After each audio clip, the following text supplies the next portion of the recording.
Give me a sec. I'm gonna find my slides. Yeah, the few that I have anyway.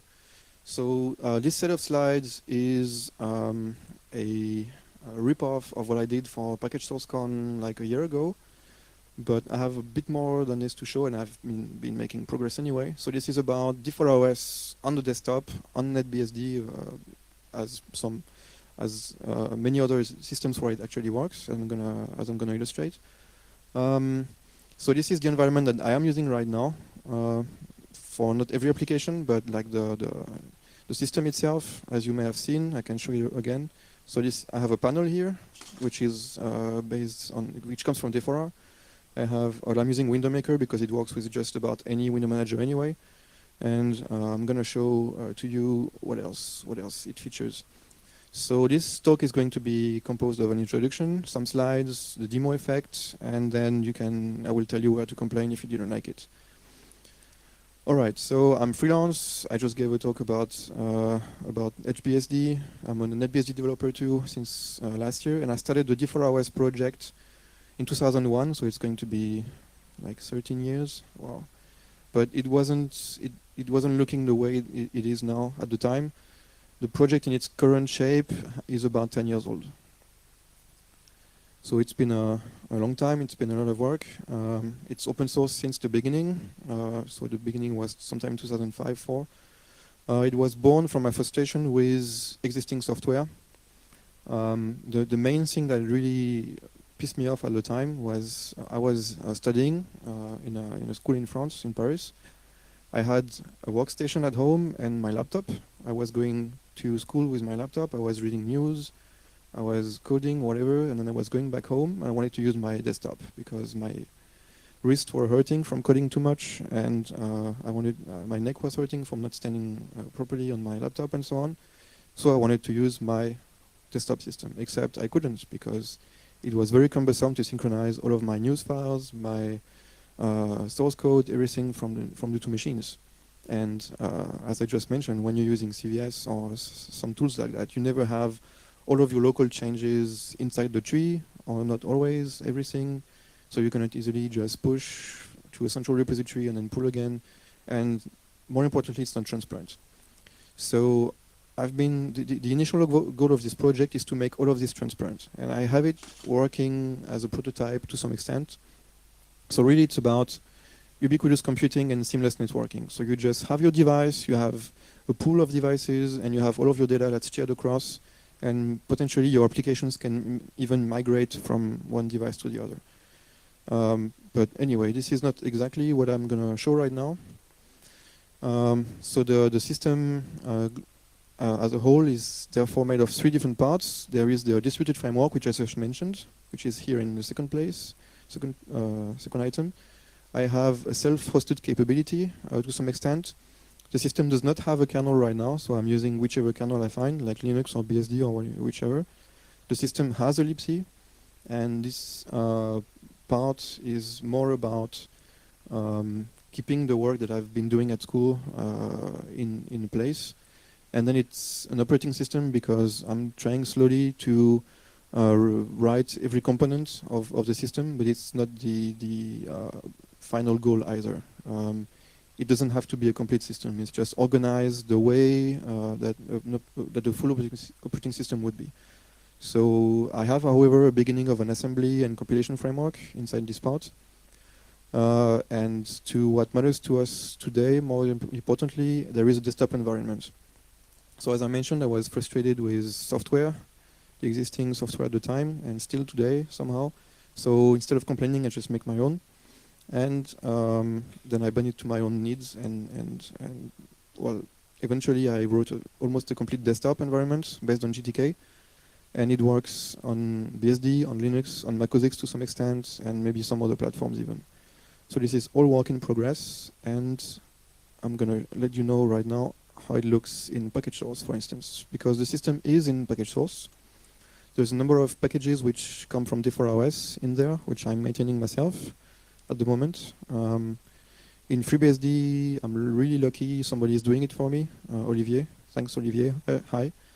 But in package source, there is all of that right now. So as you can see, there is like about 20 packages. It's mostly based around the desktop, so these are all graphical applications except for one meta package and a couple libraries. Yeah, like 3 libraries.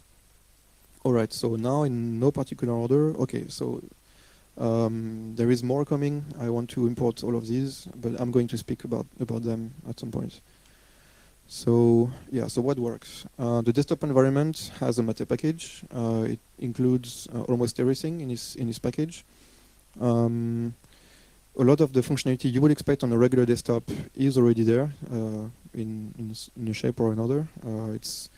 It's still the work of just one person, so please bear with me if not everything is working absolutely right and has every feature you would expect. But really, it's meant as a somehow minimal environment, minimum working environment. So I don't have the ambition to implement GNOME or XFCE or Windows or whatever, but I want to have something that just does whatever I want.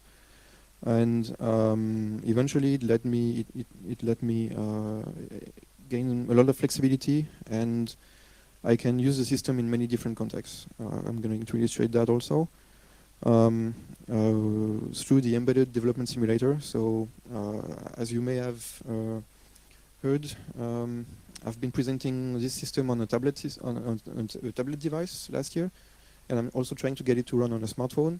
So it's not only for the desktop, it's also for embedded platforms. This was not the original goal, but since I developed everything in a consistent manner, I could easily adapt all of that for different users, which is another very good motivation for it. So how it really looks. So first, I have a volume mixer.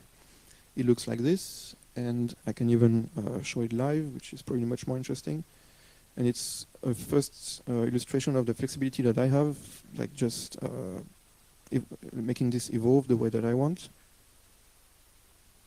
So the mixer has a number of different modes. To illustrate that it's really working fully, I can show you the original tool of NetBSD, which is like this and not very convenient to use.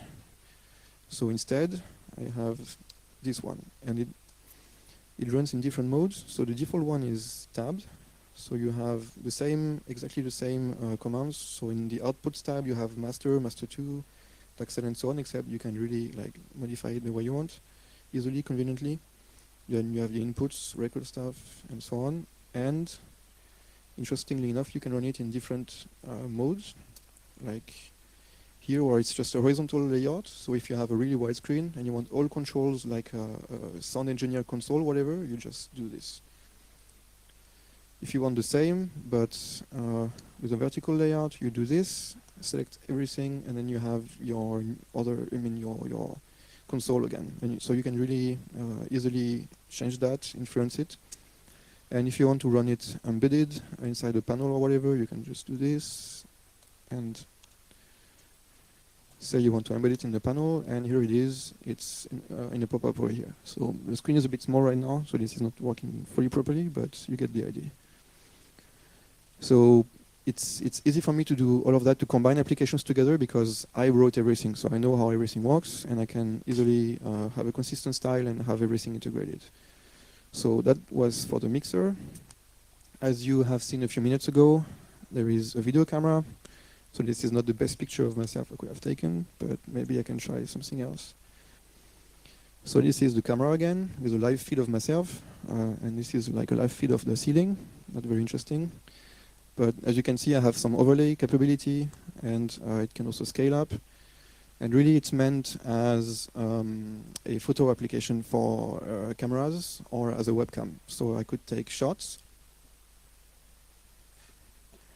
Yeah, and then you can just press on the gallery button, and you have your gallery, and you can watch yourself being a fool. Yeah, and have a bigger preview of it, like this inside the file browser, which I'm going to mention in a minute. So yeah, let's hide this for now. Okay, so I can. The overlay is not really meant to show off, but more as it's meant to run the user interface, really. So I want to get rid of the toolbar and have everything on top of the screen optionally, like on my actual phone. So this should look good. Yeah, at some point. Now, the telephony application. So I mentioned smartphones. This application is not only for smartphones, and I'm going to illustrate it right now using my actual phone. So I can run it just like this. I just enter phone, and it's going to add this small applet here integrated in the panel, and it also has a couple of C-tray icons, as you can see. So let's connect. Give me a sec. So that's my regular phone. I'm going to configure it to use USB like a sync and connect mode, as Nokia did. I don't know about the new Windows stuff. All right, so now it should say it's connected to Mobistar or something. Well, it was just going to say registered, I think. Please work. Is that like the first demo effect of today? Okay. It's strange. I got it to, I mean, it was working all of these years and in the train yesterday again, but yeah. What's going on?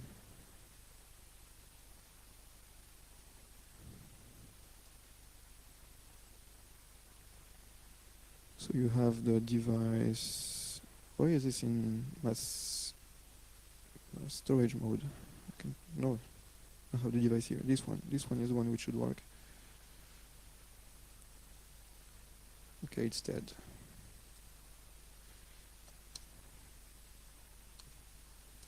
Okay, let's try again.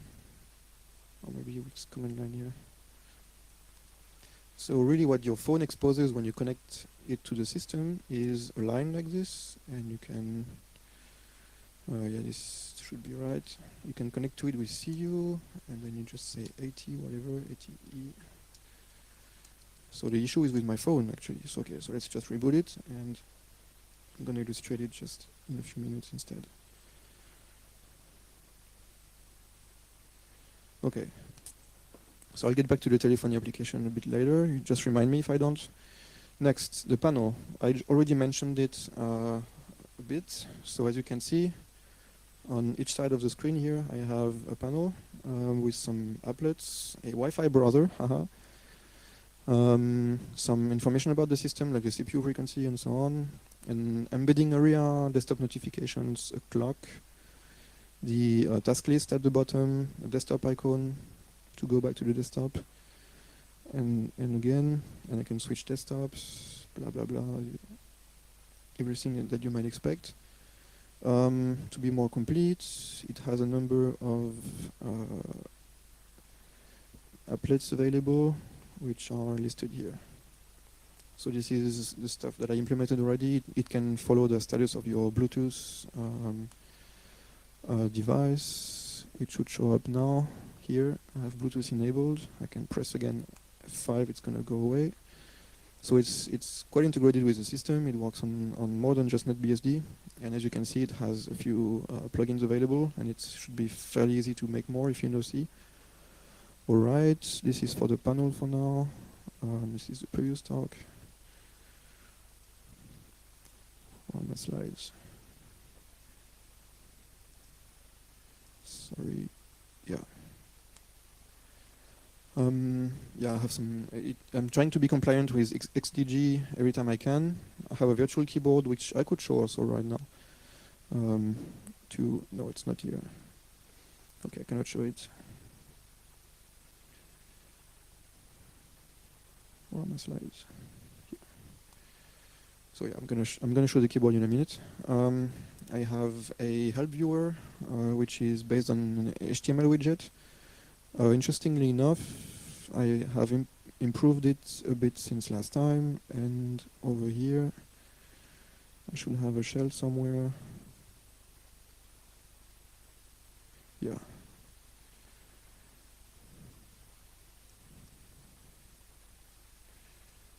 This one. Okay, so it looks like this in embedded mode. I will speak a bit more about this later. So I have already integration with some manual pages, so you can browse manual pages in here. And also a bit like what DelfHub does with GTK doc, so you can also browse reference manuals in here, and so on, including for GTK, and so on. Yeah. Well, not this one apparently. Okay, so this is for the online viewer, online help, and I have online help for almost every application now. And it works also, if I compile it a bit better, for the system itself. So you can have access to the regular manual pages of NetBSD and so on. I think this was also a project for Summer of Code or something. So that's like 2 projects that are implemented somehow in this desktop. The file manager is maybe what I'm the most proud of right now. So you've already seen a piece of it because I'm using it for the gallery stuff. So this is the file manager in non-embedded mode. I have a bunch of plugins also on the left, which works a bit like the applets we've seen before. So it has a number of different views like this. I can go back to the slash or something to illustrate it. This is the preview mode where you have, you can see pictures directly, so it can work as a photo browsing application, but you can also turn it into something else. With the CVS plugin, for instance, if I go to whichever place that supports CVS, that uses CVS, like my home folder, I should have, do I have anything here? Well, okay, let's use Git instead because it's offline and I know it works. Okay, so DeforaOS is managed using Git. I have a Git plugin here. It's not as complete as the CVS one, but I can simply click here and bam, I have the log. So this is just, this is like an IDE just by adding a plugin mechanism to my file manager. And I can say, okay, if this is not a Git repository yet, I can say, okay, create me a Git repository, bam, you have it. And now you can view the log of your own new repository, which is empty, of course, the status, blah, blah, blah. You can add files and so on. So really, just by using a small script in a file manager, you have an integrated development interface, which detects makefiles. So if I go back to DeforaOS, it detects the makefile and it tells me, oh, these are the available targets. If you want to run make clean, just go for it. Yeah, and you have your output here in real time. So the file manager is also an IDE. You can also browse pictures, as I mentioned. You can see text files like this, previews of them anyway. So it's really handy. You can do, this one is more for debugging. It just displays whichever selection is currently done. It has support for subversion. I'm trying to write something for RCS too. I have trash support through a plugin also. It's not mandatory, but you can have it here. So in my trash right now, I have 2 files, and I can restore them or delete them definitely and so on. The same code works for backupping. So this is really the same code as the trash, just instead of deleting, I'm archiving somewhere. So this is also another very new and complete functionality just by tweaking the code a bit. I can change permissions and so on here. If I want this one to be world readable, just do this, and that's it, and so on. So the file manager is pretty complete. I really like it, and a couple features are not really complete or really well done right now, like drag and drop and copy and paste. But other than that, it's very useful, I think, and it's super light. It doesn't make coffee, that's a lie. It doesn't save the world from white sharks, and it's not really finished. But yeah, for the rest, I think it's pretty cool. The mail client, because I wrote a mail client, I'm crazy enough. And it also has an embedded mode. This should be the regular mode, I think. Yes. So, and I have integration with some of my other tools, like the calendar and the to-do list, just like Thunderbird does. In here, and I could have more plugins, like for mailing lists and stuff. I have a beginning of one, and I could run Dovecut. Let's start it. Where are you? Shell root. Give me root. No, it's not this one. It's here. Okay, let's start Dovecut.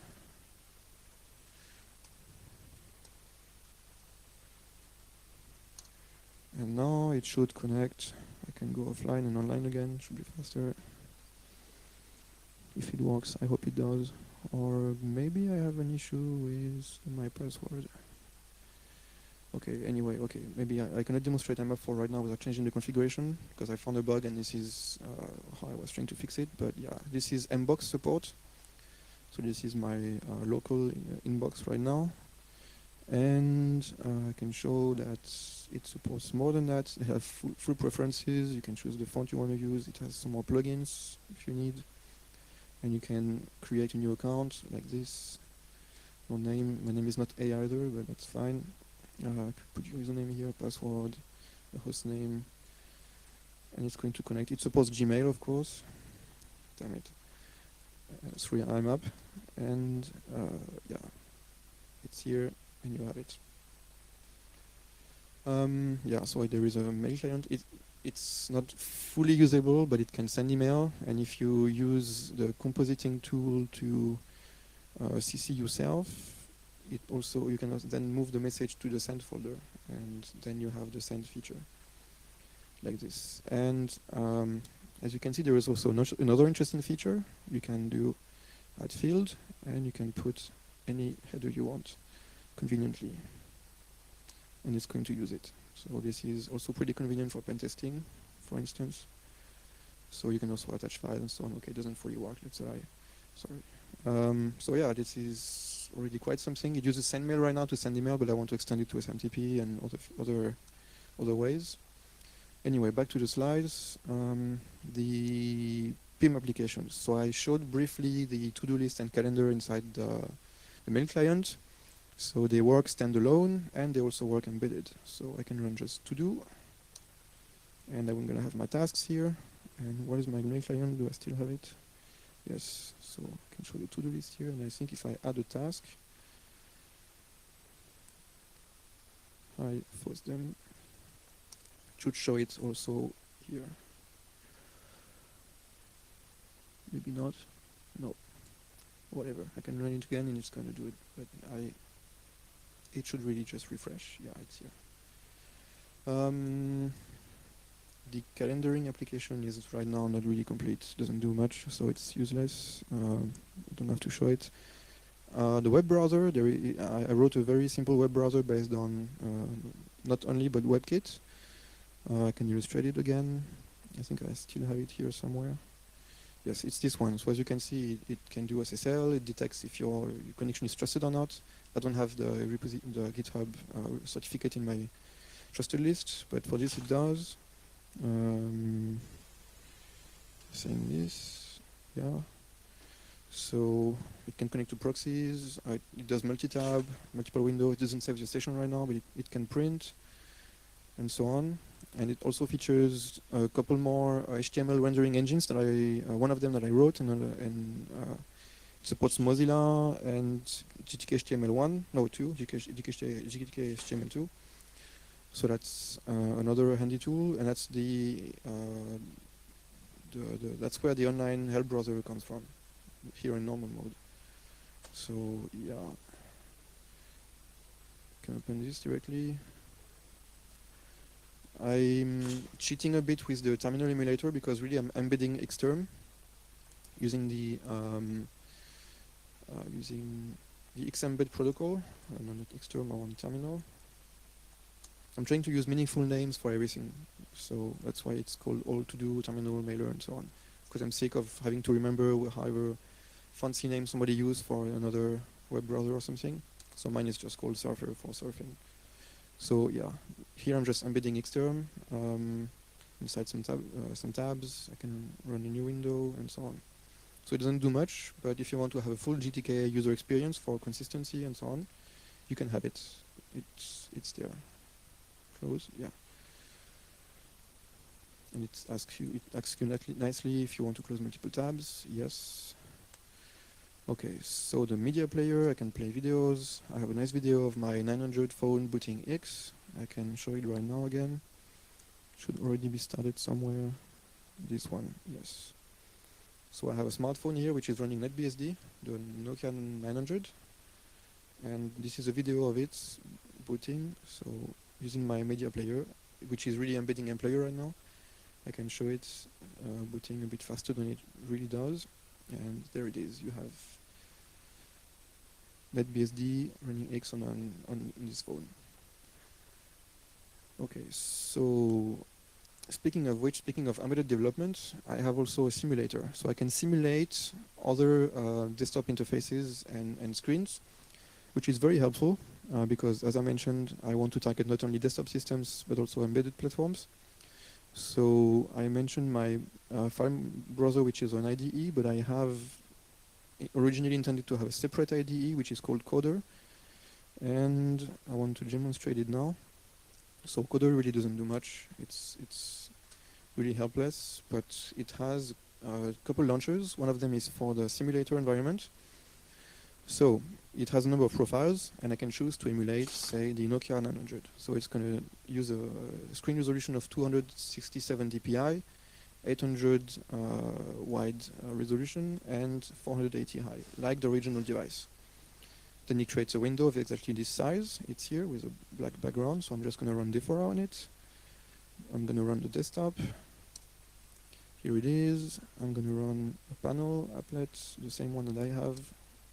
Here it is with the proper fonts according to my configuration, so it's a bit of scale right now, but it works, and I can run a window manager.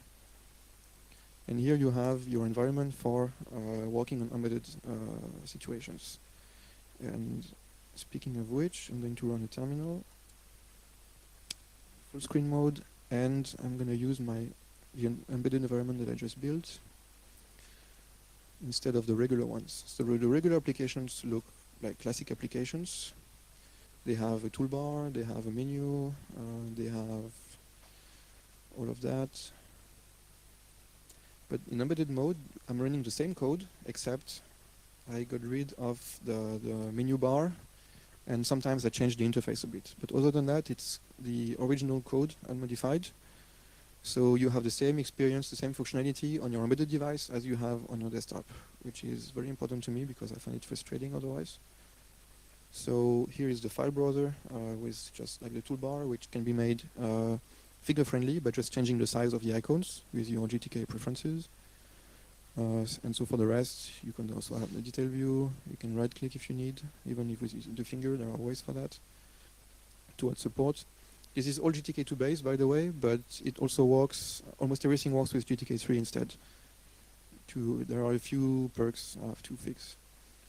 So this is the file manager. I can show the web browser also.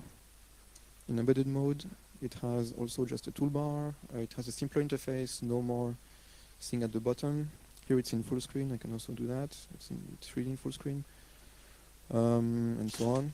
So that's the idea, to have the same code for embedded and for native.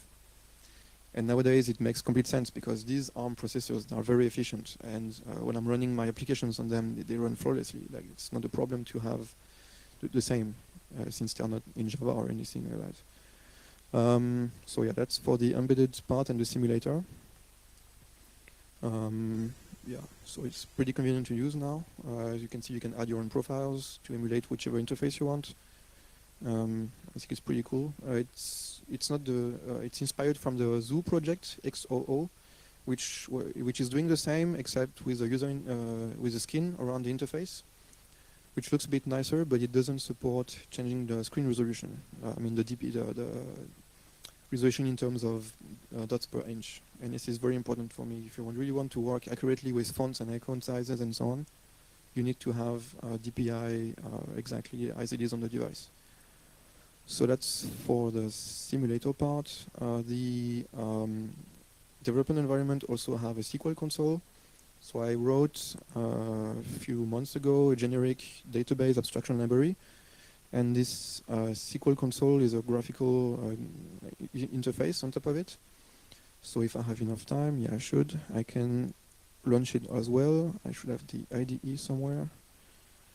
I can start the SQL console. Here it is in regular mode.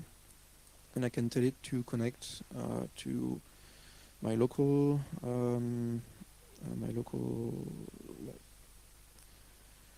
web server configuration, for instance, which is here. So it's this one.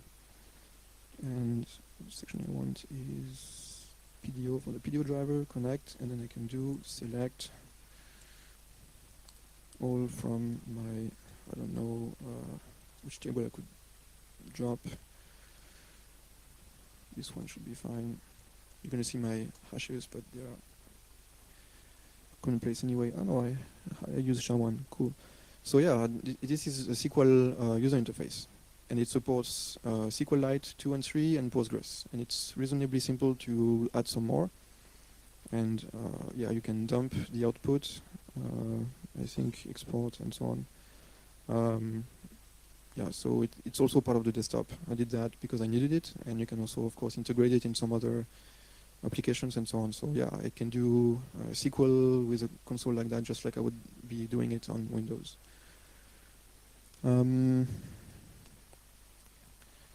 Embedded mode. So I already mentioned it. It's exactly the same code. No more menu bar. More function. I mean, missing functionality is implemented through the toolbar.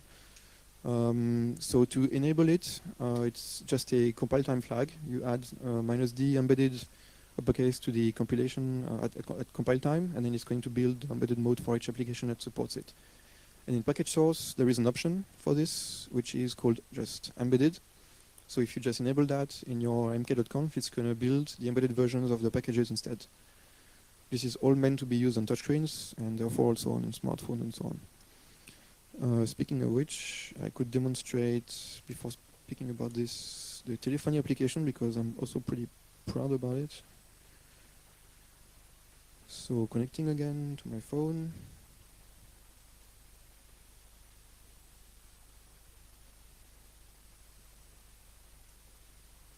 Once it finishes booting.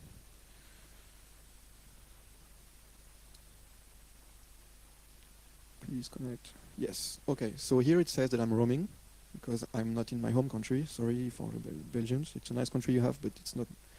I live in Germany now. It's using the GPS network. It doesn't say the provider because of a bug in the N9. On other phones it works. This is the signal level. It's fairly accurate. And I have here two interesting sister icons. So the first one is to trigger more parts of the interface. This one is really embedded only. I don't have any menu bars or anything like that because it was originally meant to run as a phone. So this would be like displayed full screen on your phone, on your actual device. This would be the contact list. Right now I don't have anything because the N9 doesn't expose them over the AT line interface. However, I can show something else. In theory, I should be able to send messages, to send SMSs over this way. But it also doesn't allow me to do that with the N9. With some other phones it does, so you could just do that and send it, and it would work. So you could send SMS messages from your phone. And interestingly, more interestingly, I also have a plugin system featuring audio and so on, and one of these is called GPRS and allows me to connect to the GPRS network. And it doesn't require to be root, actually, because I'm using PPPD in PTY mode. I don't use chat, because I am already the chat interface to the modem. So I'm just launching PPP as a userland process under my own privileges without needing root. And since it's a set user ID binary, it's opening the PPP0 interface and gives me network access. So I just have to insert here the preferences for connecting to the GPRS network or 3G or whatever, it's all the same. And it connects me. Okay, let's burn a few euros. Yes, I want to. And so here it should connect me to the internet using the PPP interface. And I should be able to monitor that. Over here, if it allows me, it started PPPD, and well, yesterday in the train it worked. I had my DNS servers and everything showing up. And this is exactly how I connect to internet usually, using my flat rate internet profile in Germany. And so you can also have really convenient applications to connect to the 3G network on your BSD device, on your BSD system. It doesn't matter. And this is how you can do it, for one. Yeah, so that's the telephony application. Of course, it can also issue phone calls. I could use it to reach my mailbox and so on, using dialer. No, not you. I even have some DTMF support, I think. Yeah. This is done not on the phone, but on this device instead. But it's nice to see what you're doing. Yeah, this was twice 5. Okay, so back to the presentation because time is running out anyway. What doesn't work? Yeah, this is like the sad part. Building on other platforms than BSD is sometimes a little bit difficult because as portable as I'm trying to write my makefiles, I'm automatically generating them with a tool that I wrote also. It's not always working directly. So I have a tool which I called configure, which is really not the GNU one. It's written in C, and it's very small, and it even has some security features. Not very complete right now, but it's more like a concept. I can actually illustrate it and show you how fast it does everything, unlike GNU configure. I have another shell where I prepared this. Is it this one? No. It should be this one. Yes, okay. So here I am in the libc directory of my operating system. I can run configure, and bam, it just regenerated my makefiles. And I can also do it cross-platform because I can say configure minus uppercase O for Linux or whatever, and it's going to do it. And now if I run make, it's not going to compile because it's going to build for Linux or whatever. Anyway, and I can do it for the whole system, the whole OS. It's going to work across everything normally. Oh yeah, verbose, sorry. It just did all of that without telling you. So it doesn't even want to scroll back all the way up because there is too much. I just configured like 50 projects for this platform in half a second. Not even. Yeah. That's the time it takes to reconfigure DeforaOS. Hi, GNU. Of course, it doesn't do absolutely everything, but it supports SmartOS to some extent. I mean, Sun, Linux, BSD, a bit Windows, and so on. So let's show a bit more of this. What did I want? What was my point? What doesn't work? Yeah. So my idea right now in package source is to force the use of configure before building any DeforaOS package, which should be not too difficult to do. It's not ideal, but yeah, it should help for Linux and other platforms. I have more demos if you want of the rest of the system, not only the desktop.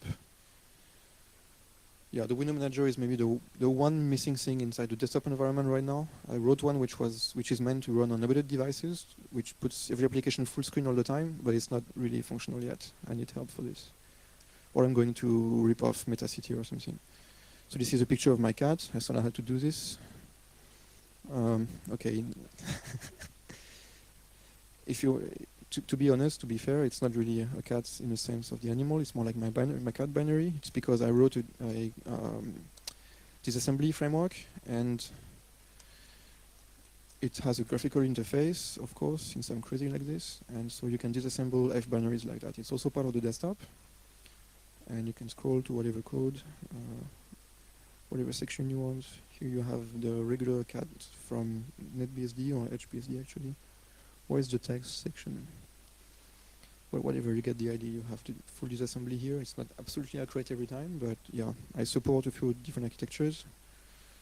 I can list them here. Yeah, so that's everything that I support. Not everything 100%, but yeah, you also have a user interface for all of that. I could take a Java file, a Java class file, and just open it with this, with a GUI. Yeah. So that's about the framework. Right now it's only in WIP, I think, but I'm going to import it as soon as I can. It's really meant to be integrated with the IDE to be just a big debugging environment, but it's not finished yet. But all of the pieces are there. I have a compilation framework, which I could also demonstrate, but maybe in another talk. Distributed framework is interesting too, even if it's very experimental, and right now it's completely broken because I wrote only half of it, and yeah, I cannot show it really. Privately, if you want, we can spend more time on it. I mentioned GTK3 already. I did some demos. I have a version of the progress tool in GTK+. I could show it too, but I would like to show off with my libc, I think, right now first. Oh yeah, I have integration with the PowerD mechanism. So if I just do that, disconnect myself from the mains, It should say, yeah, power saving mode. Well, it's not looking absolutely perfect, but then if I connect again, it comes back, and then it changes like the settings for the battery tracking and so on. Yeah, so I can show off with my libc, I said.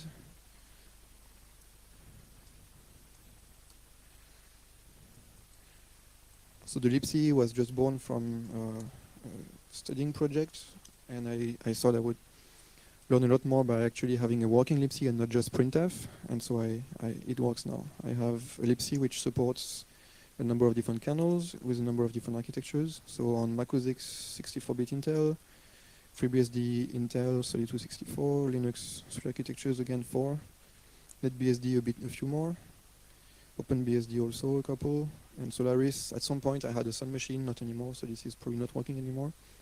But this is the only libc I know that has support for more than one architecture. I mean, for more than one kernel and architecture combination. I mean, yeah. So I think this is pretty cool, and I'm also using it for other purposes. But if you want to see it built, and it's like this. While I'm mixing arguments, it's going to work. Yes. So this is how fast my libc compiles. No, it doesn't. Okay, let's rerun configure because I think I used Linux just before. Did it for Linux. Okay. This should work this time. And it provides me with a working system in theory. Why is this crashing? Maybe if I don't use J4. Yeah, it built, and I have my tests, and they pass, very nice, except one which I know should fail. And then I have my own libc, and I can check, for instance, ptrace. It really uses my binary, and well, maybe it's not the most interesting test I have written, but I could try standard int, whatever. Yeah, so this is all using my libc instead. With this I can compile, well it works at some point, Linux applications from NetBSD without retargeting the compiler. Because I just force my libc to use the Linux definitions. I use -m32 with GCC to build 32 bits, and it creates me a working Linux binary on NetBSD without retargeting the compiler. So I think this is pretty cool. One side effect of using this, of doing this. Okay, what else did I plan? Documentation. Since I'm generating every documentation with GTK-doc, it's also generating myself the documentation for the base includes. For the system include and so on. It should be here. Give me help. Yeah.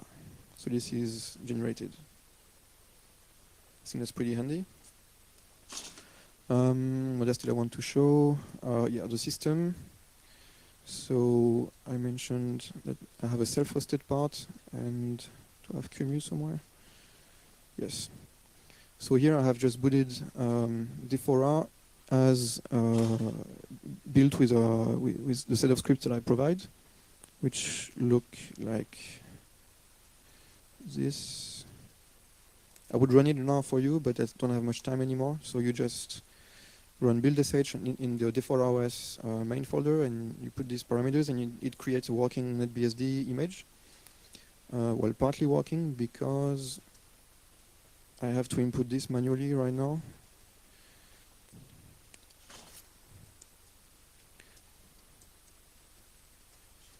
Okay, what issue is the keyboard?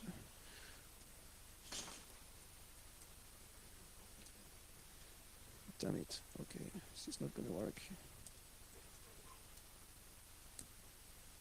I should reboot it. Okay, let's yeah, but it's the image is right now booting on E instead of A. For some reason, it doesn't detect the boot/boot. I can boot it again. It's just because I used control and caps lock or something. So here I just built an image based on the DeforaOS libc set of utilities on top of a NetBSD kernel, and I have a very, very small system that cannot do anything right now. but I have a small shell and set of utilities and so on. This is just to demonstrate that DeforaOS really is also about like this self-hosted part, and that I want to eventually maybe have an operating system, but it's not the main goal. It's just, but it's there also. But you do not need to run the DeforaOS libc to run the desktop environment. Everything is meant to be individual parts, individual repositories. It's all on GitHub too. I can also show this. And on Defora, of course.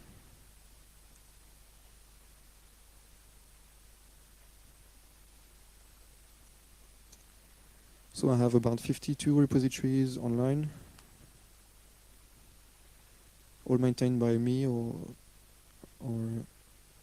got a couple contributions at some point, but almost everything is my work. And this is right now all GPL, and I'm going to raise a troll here. I'm using the GPL to annoy people. Most of it is GPL3, yes. Because I don't want to give out all of this work for free, so I'm using the GPL. Hi, GNU. But yeah, I may switch to BSD at some point for some of that. And some of it is, some libraries are LGPL, of course, because I want people to use it. I don't want to be an ass. So yeah, but it still was a lot of work, you know. So now, and yes, this is Defora on top of a NetBSD kernel. So it's very simple. There isn't much really, and there are some bugs and many issues, but it was fun to create. So this is everything that I support right now. Well, actually, I support a bit more, but I built a minimal one. So yeah, or a bunch of tools. So if you want to have fun, you can join Defora. You can run it as a desktop. You can hack on a completely new concept of operating system development, or on hardcore self-hosting stuff. I hope this was all interesting to you. I'm sorry that I was going maybe a bit fast and not taking any questions. Maybe you have 2 minutes? Okay, 2 minutes. So, yes. Your libc, does that have multiple top ends or multiple bottom ends? Does it run on multiple kernels, or does it present different syscall interfaces while always running on the same kernel? So it runs on different kernels, and it's a very good point you raise, because one of my ideas is to expose a single interface to the user land, regardless of the kernel. So really, I chose somewhat arbitrarily a single way to implement like the mount system call, which typically differs from platform to platform in the libc. Can I show it here? Yes. And it's possible to do both, because the platform-specific parts are really, really small. So if you check in NetBSD, the AMD64 specific code is just 2 files, start and syscalls. And even if you read them, start is this big, like 2 pages. And the syscall one is also just a few syscalls which have to be implemented in assembly, and that's it. Okay, maybe it looks impressive like this, but no, it's just 300 lines. So this is one of the biggest ones because it's the platform that I use the most. But other than that, it's reasonably easy to do both, to either use the kernel that you want natively directly, or to expose a common interface for all of them. Anything else? My aim is to have fun. This is done already. It's been 10 years. I'm still doing it, and yeah, I like what I do. The aim is to save the world from GNU and no, from Google and Apple and so on. Well, when I started, they weren't really a threat, but now I don't like the situation anymore, if you ask me personally. Which is why I run Linux here natively, not Android crap. Sorry if you have one, but I don't like you. No, I'm just kidding. And yeah, I want to use the hardware that I bought with the systems that I like. So I want to run NetBSD on every shit that I have. And if it's open source, it's fine too. If it's native, even better. And I'm doing stuff like, I mentioned the distributed framework. To give you an example, I'm distributing OpenGL. So I'm taking a running binary, and I mean an existing binary. I don't modify it. I just hook the OpenGL calls it does. I redirect them over the network to another display somewhere else, which has like my server, which runs also almost unmodified. And it just takes these commands and issues them on the server. And I have a generic wrapper using the shell to do that. So it means I can have remote OpenGL code using a shell script. And it works. I have rotated a triangle from one device to another using a shell script, and it's doing OpenGL like on the other end. And it's all native, serialized, efficient, all you want. And I'm also able to do this because I have a libc, because I can get rid of some of the complexity of the system. And instead of hooking underscore netbsd 60 because it's a compatibility wrapper for whatever version, I know I can just hook mount, or I can just hook whatever, and I know what it's going to look like because it's my libc. So I can do it and abstract every freaking call from the libc remotely, and I have my applications migrating from one host to the other, and I don't even have to recompile them. So yeah, that's the kind of fun that I'm having right now. So if you want to have the same kind of fun, I can give you a sticker, and I promise it doesn't bite. Yeah. Where are they? Where are my stickers? Here, yeah. Please, this is my new business card. So yeah, any other question before we close? Okay. I'm exhausted anyway. Yeah, thanks. Back to you. Thank you.